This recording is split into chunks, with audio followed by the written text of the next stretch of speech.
জল রঙের কতগুলো বেসিক টেকনিক যেগুলো জানা থাকলে জল রং করতে সুবিধা হয়, সেগুলো জানতে জানতে আজ এই ছবিটা এঁকে নেব। চলুন।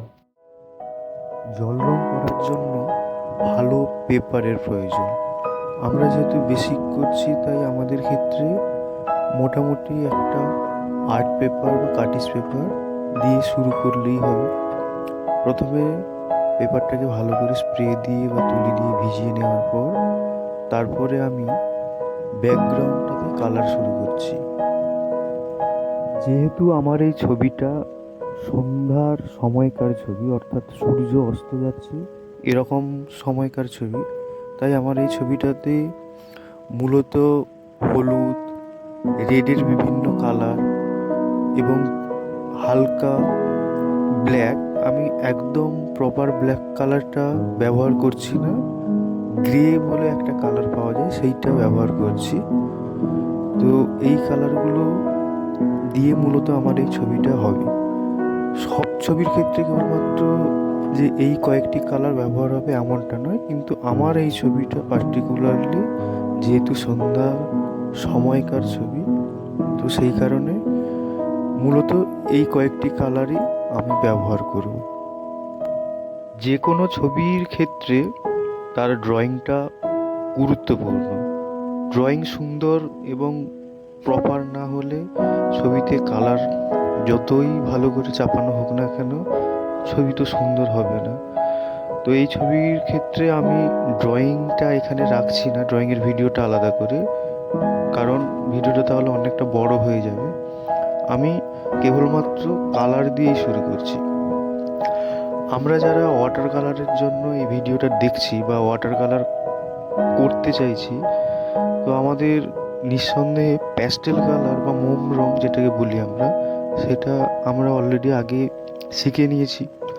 মোম রঙের ক্ষেত্রে কি হয় না, আমরা ডিপ কালার প্রথমে চাপিয়ে নিতাম, তারপর সেখান থেকে ধীরে ধীরে হালকা কালারের দিকে যেতাম। জল রঙের ক্ষেত্রে কিন্তু ঠিক এর উল্টোটা হবে।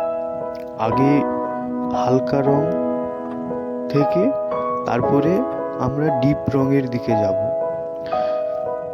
পেজটাকে প্রথমে জল দিয়ে যদি ভিজিয়ে নেওয়া হয় বা স্যাঁতস্যাঁতে করে নেওয়া হয়, তাহলে সেক্ষেত্রে কালার মেশাতে সুবিধা হবে। অর্থাৎ কালার দেওয়ার সঙ্গে সঙ্গে কালার তার আপন খেয়ালে মিশতে শুরু করবে।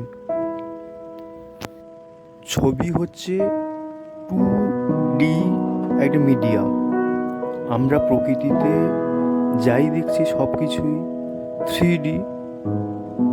সেই 3D এলিমেন্টগুলোকে বা অবজেক্টগুলোকে আমরা যখন 2Dতে ট্রান্সফার করব, সেটা কালার দিয়ে হোক বা পেন্সিল শেডের ক্ষেত্রে হোক কিংবা কেবলমাত্র ড্রয়িংয়ের ক্ষেত্রেও, তার ক্ষেত্রে আমাদেরকে মাথায় রাখতে হবে যে তার আলো ছায়ার অংশটা, ছবির মূল বিষয়বস্তু হচ্ছে আলো ছায়া।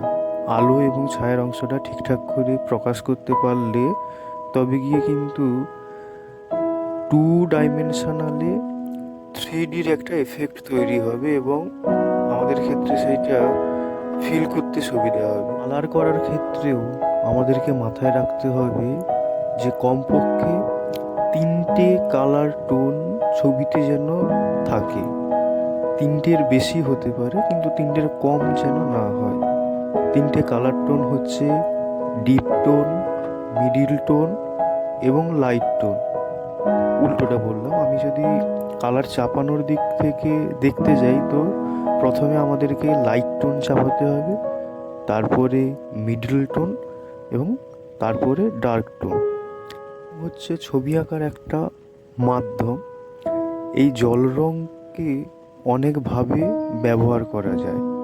তো তার নিরিখে জল রঙের কতগুলো নামও রয়েছে।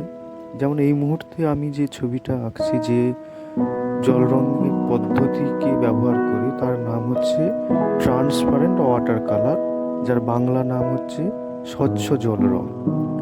এছাড়াও জল রঙকে আরও 3ভাবে ব্যবহার করা যেতে পারে। যেমন আর একটি ব্যবহারিক পদ্ধতির নাম হচ্ছে ওয়াশ পেন্টিং বা ধৌত জল রং, যেখানে কালার চাপানোর পর সেই কালারটাকে ধুয়ে ফেলা হয় এবং পুনরায় আবার কালার চাপানো হয়, পুনরায় ধোয়া হয় এবং এই প্রক্রিয়া কয়েকবার চলার পর তার একটা আলাদা এফেক্ট তৈরি হয় এবং শিল্পী সেইখানে সেই এফেক্টটাকে কাজে লাগিয়ে তার ছবিটা তৈরি করেন বা আঁকেন।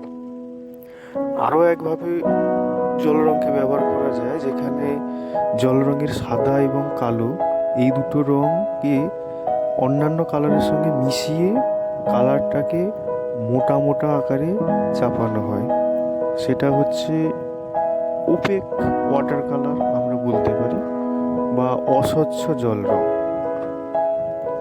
এগুলো তো গেল জল রং সম্পর্কে কতগুলো জরুরি তথ্য, যেগুলো জল রং বা ওয়াটার কালার করতে গেলে জেনে থাকতে হবে। তবে কেবলমাত্র এই কতগুলো ইনফরমেশান জানা থাকলেই যে জল রঙে আপনি পারদর্শী হবেন এমনটা নয়।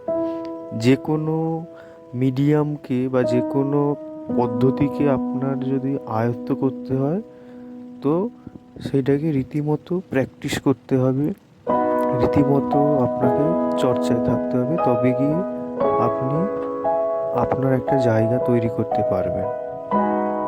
কথায় কথায় আমার ছবিটাও হয়ে গেল। চলুন আজ তবে এইটুকুই। ভালো লাগলে অবশ্যই জানাতে ভুলবেন না। ধন্যবাদ।